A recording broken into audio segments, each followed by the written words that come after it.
Hello दोस्तों, कैसे हो। दोस्तों, आज का हमारा टॉपिक है टॉपिक नंबर 10। हम सीख रहे हैं एक्सेल पाइवट इन डेप्थ। दोस्तों, आज के इस टॉपिक के अंदर हम सीखेंगे कि एक्सेल के अंदर, एक्सेल पाइवट के अंदर हम पाइवट टेबल को रीनेम कैसे करें। क्योंकि दोस्तों हम एक ही पाइवट टेबल को एक से ज्यादा सीट के अंदर यूज करते हैं या एक ही सीट के अंदर 3 से 4 बार यूज करते हैं, तो फिर क्या होता है कि वो जरूरी हो जाता है दोस्तों रीनेम करना। दोस्तों चलते हैं हम हमारी एक्सेल सीट के ऊपर। ये दोस्तों मैंने डेटा बनाया हुआ है, मैंने डेटा बनाना सिखाया हुआ है, पहले भी डेटा फॉर्मेटिंग कैसे करते हैं एक्सेल के अंदर। हमारा सेकंड नंबर टॉपिक है जिसके अंदर मैंने बताया कि डेटा पाइवट के लिए कैसे फॉर्मेट करते हैं। तो ये क्या किया, मैंने सेलेक्ट कर लिया इसको और इंसर्ट में चला गया और यहाँ से मैंने पाइवट टेबल चूज कर ली और ये ओके करते ही सीट नंबर 2 पे ये पाइवट टेबल बन गई। और इससे हमने पाइवट टेबल बना ली ड्रैग कर जैसे भी हमें बनानी है। ठीक है, ये मैंने सब कुछ बता दिया है अभी तक के तीसरे लेक्चर चौथे लेक्चर के अंदर, ये सब कुछ बताया मैंने। तो ये चीजें ये मैंने बना ली दोस्तों। अब क्या है, तो दोस्तों अब हमें क्या करना है, अब हमें इस पाइवट टेबल का रीनेम करना है। जैसे मान लो ये मैंने डिटेल क्वार्टर वाइज बनाई हुई है ना, यहाँ पे मैंने क्वार्टर वाइज दी हुई है। तो मैं यहाँ पे क्या करता हूँ, पाइवट टेबल नेम एनालाइज के अंदर जाकर, पाइवट टेबल टूल के अंदर एनालाइज के अंदर जाकर यहाँ पे पाइवट टेबल के अंदर आप यहाँ पे नाम चेंज करोगे, रीनेम करोगे दोस्तों। ये एक से ज्यादा पाइवट टेबल बनाते हो तब काम आता है दोस्तों ये। तो जैसे मान लो ये कैसे मैंने क्वार्टर वाइज बनाई हुई है दोस्तों। ठीक है, मैंने क्वार्टर वाइज ऐसे करके नाम लिख दिया। अब आप कहोगे ये तो कोई जरूरी नहीं था, पर मैं बताता हूँ दोस्तों। अभी चलो रुको एक बार, कैसे जरूरी नहीं है। फिर अभी मान लो मैंने इस सीट को क्वार्टर वाइज से, सॉरी एक सेकेंड, क्वार्टर वाइज, ठीक है एक बार ये पड़ी रहने दो।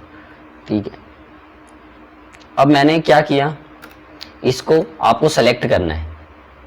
ठीक है, ये सिलेक्ट ले लो और ये एंटायर पाइवट टेबल इस पे सेलेक्ट कर लिया। एनालाइज के अंदर जाकर, दोबारा बता देता हूँ, एनालाइज के अंदर जाकर एक्शन में गए, फिर यहाँ से सेलेक्ट पे गए, सेलेक्ट पे जाकर आपने एंटायर पाइवट टेबल ये देखो सेलेक्ट कर ली, यहाँ से कॉपी कर लिया और यहाँ पे हम नई सीट खोल लेते हैं।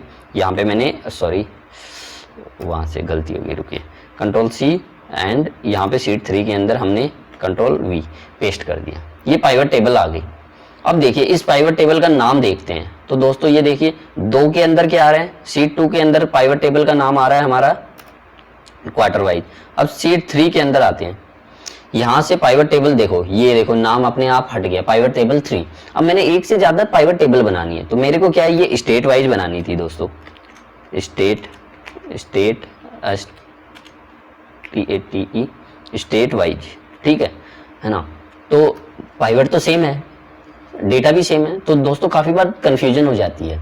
जैसे आप काफी बार काम करोगे ना कि मुझे एक सीट से अलग प्रकार से डेटा एनालाइज करना और उसी सीट से मुझे दूसरे प्रकार से, तो 2 सीट चाहिए मेरे को। तो क्या होता है, मैं काफी बार जिससे मतलब एनालाइज करना था दूसरी सीट से और कर दिया मैंने इससे, तो मेरी सीट सारी हिल जाएगी। ये छोटी सी है तभी से हम इधर की उधर एडजस्ट कर सकते हैं, कोई दिक्कत। लेकिन बड़ी सीट हो तो वह दिक्कत आती है दोस्तों, इसलिए रीनेम करना जरूरी है। तो मैंने सॉरी स्टेट वाइज कर लिया ये। ठीक है, इसके बाद अब दोस्तों मैंने स्टेट वाइज, अब जैसे मान लो इसमें मेरे को स्टेट वाइज रिपोर्ट लेनी थी, तो मैंने यहाँ क्वार्टर ले लिया और यहाँ पे स्टेट ले लिया, मेरी स्टेट वाइज आ गई। पहले ये क्या थी, सीट 2 के अंदर ये क्वार्टर वाइज थी। ठीक है, और ये सीट 3 के अंदर क्या थी दोस्तों,